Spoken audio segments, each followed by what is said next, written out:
나라도 이 관계를 붙잡고 있어야 되지 않을까? 나마저 놓아버리면 정말 끝나는 거 아닐까? 만약 이게 지금 여러분 마음 상태라면 오늘 영상을 1초도 빼놓지 말고 끝까지 보셔야 합니다. 딱 한 가지만 말씀드릴게요. 지금 그 심리가 여러분의 재회를 방해하고 있습니다. 내가 여전히 너를 사랑하고 있다. 그리고 나는 너랑 너무 재회하고 싶다. 이런 마음을 표현하는 건 재회 확률을 최소 30%는 떨어뜨립니다. 상대방이 제 마음을 알아야 하는 거 아닌가요? 물론 내 마음과 감정을 알려줘야 하는 경우도 있어요. 상대방이 자신이 연애 중에 사랑받지 못했다고 느꼈거나 외로움을 참다 이별을 선택한 경우들이 그렇죠. 그런데 일반적으로는 내 마음의 방향을 상대방이 알아서는 좋을 게 없습니다. 오늘 이 이유와 그럼 도대체 어떻게 내 마음을 잘 숨겨야 하는지 말해 드릴게요. 특히 오늘 영상을 보시면 오히려 상대방이 먼저 안달이 날 가능성이 높습니다. 바로 오늘 영상 시작해 볼게요. 대체 왜 재회를 원한다면 이를 악물고 감정을 숨겨야 할까? 프레임 하락, 가치 하락, 불안감 유도, 선택 동기부여, 여러 가지 이유들이 있지만 이런 전문적인 얘기를 하면 여러분이 바로 뒤로 가기 누르실 거기 때문에 예시로 쉽게 설명해 드릴게요.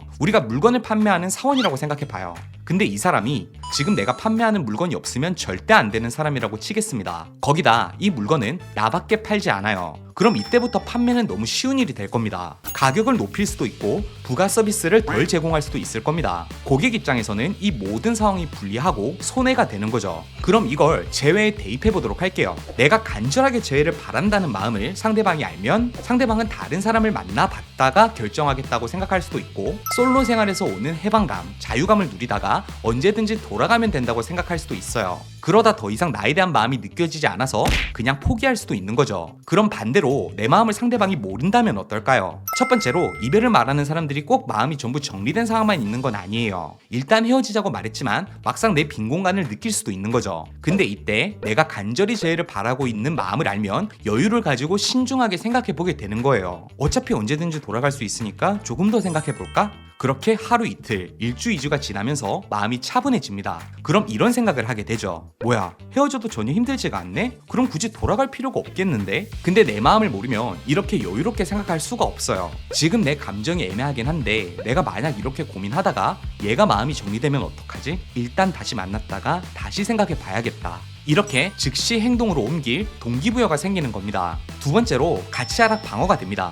협상은 아쉬운 쪽이 지게 되어 있어요. 이건 비즈니스건 개개인 간의 다툼이건 불변의 진리예요. 아쉬운 쪽은 을이 될 수밖에 없습니다. 근데 을이 되면 문제가 뭐냐? 상대방이 느끼는 내 가치가 낮아진다는 겁니다. 상대방이 나랑 재회를 선택하려면 내 가치가 높다고 느껴야 하는데 내가 간절한 심리를 모두 보여주면 가치가 오히려 낮아 보이는 거죠. 제 얼굴, 몸매, 경제력, 능력이 어디 가는 게 아닌데요. 가치평가는 꼭 객관적으로만 이루어지지 않아요. 사람은 가치평가를 주관적으로 판단합니다. 아무리 가치가 높은 사람이더라도 내가 그 가치를 너무 쉽게 얻을 수 있고 지불해야 할 비용이나 노력이 없으면 객관적으로 높은 가치도 와닿지가 않는 겁니다. 그럼 어떻게 해야 돼요? 상대방이 내 심리를 모르게 해야죠.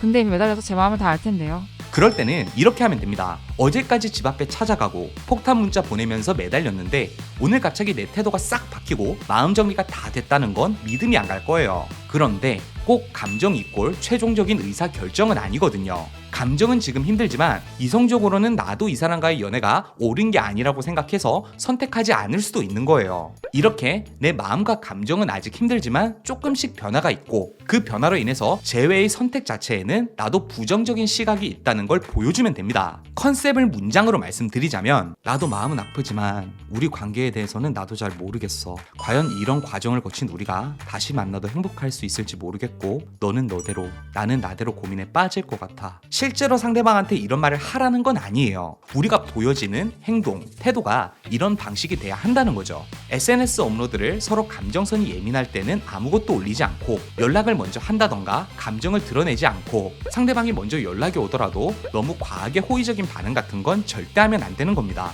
특히 상대방이 내 감정을 떠보려는 연락을 할 때도 나는 항상 보수적이고 마음을 드러내지 않아야 해요. 재회는 결국 상대방의 심리를 역이용하는 게임입니다. 게임에 공략집이 있듯이 재회에도 공략집이 있다면 어떨까요? 영상 댓글에 있는 링크를 한번 눌러보세요. 여러분이 그렇게 원하는 공략집을 제가 준비해놨습니다. 무료로 나눠드리는 재회의 알고리즘 공략집으로 재회 성공 확률을 최대치로 올릴 수 있을 겁니다. 특히 후기 이벤트 참여하시면 저한테 직접 피드백을 받을 수 있는 재회 학습방 참여 권한도 생기니까 꼭 참여하세요. 책값은 구독으로 대신하겠습니다. 그럼 오늘도 행복한 하루 하세요.